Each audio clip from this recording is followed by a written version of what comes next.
my grandma Jane Tollett is so familiar to so many of us, but also not very well known by so many of us, and I could not even pretend to do justice to doing a full story on Grandma.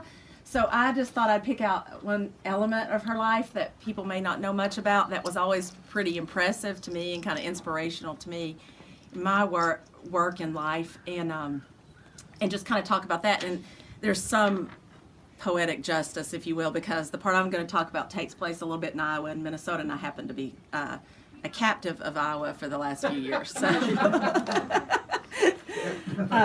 So just a little bit about Grandma. I guess maybe. Grandma was born in 1899 in Edwardsville, Illinois, and she was the fourth of 9 children. Her dad was a granite cutter, and this is a story that I think I'd heard, but until I refresh my memory on this, she says that she started moving when she was 6 years old because she liked a saloon keeper's son, and Dad was afraid I'd grow up and marry him. So we moved to a town that didn't have any saloons, but apparently maybe they started building them or something, because she says the family moved 35 times before she left at 16. But she went to work at a YWCA when she was 16 and worked very hard. But one of the really neat things, she went to high school at the YW and then also worked at the YWCA. And she went to college in Mount Pleasant, Iowa at the Iowa Wesleyan College. It's a beautiful little small campus, railroad tracks right around there. Some of you have been when she had her reunion and y'all took her up there. But here's, this is the kind of thing that's impressive to me. While she was there, she's always been enthusiast of physical activity and believed in sports and physical activity, and for girls as well as boys, which wasn't always the case during a lot of her lifetime. And so she was, as far as we know, the first woman to swim the Mississippi. Wow. And so she put together this demonstration with her brother Harry in a rowboat beside her, where she swam the Mississippi. And he went on to try to gin up interest in swimming and sports and activity, and that a woman could do it. She was a young woman. And I think this was during the time she was in college, but it might have been right afterwards. But she graduated from college at, I've looked at this a couple of different times, and 1921 to 23, somewhere in that range. I think it was 1923. She was there 21 to 23. And she was the first woman president of her class at university. So not only did she go to college at a time when many women didn't, she was the first woman president of her class. And in her own words, this is when women's suffrage first came about. And she was the first president of a senior class it ever had. And she was the first girl to ever be on her debate team in high school.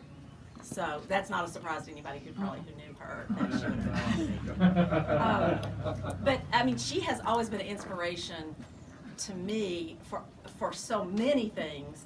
But some of that background, first, you use that a lot with Grandma. But no, she didn't get there and then was the only one. She was bringing others along. She did what she did to show it could be done and to help pave the way for others.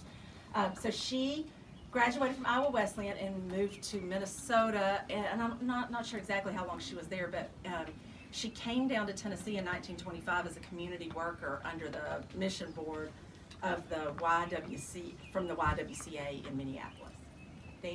Dad, is that, I'm getting this right, I believe. Yeah, and she came down as a Methodist originally, but she was a community worker for them. And let's see if there's anything else. In her senior year, she was head of the physical education department, which meant for girls, which meant that she ran the entire offerings, and she said that was all gym, sports, and swimming, etc. For all the girls in the college. So as the senior, she ran the phys ed department at school. Let's see if there's anything else in here I wanted to make sure I hit. And there's, like I said, there's reams of things that came afterwards. I just kind of wanted to talk about that part of her life and some of the things she did as a pioneer before she even got here. And she came in 1925, and we'll have some of the others tell more stories about this as we go along. But I just think it's real important, in addition to our ancestors from many years ago, that we tell a lot of stories like about Creed and Grandma and people who some of us know and remember very well, but some don't, and they need to hear a lot of these stories and understand from such as these is, you know, is where we come from, as such as these. So, and Grandma believed that God always used ordinary people in extraordinary ways.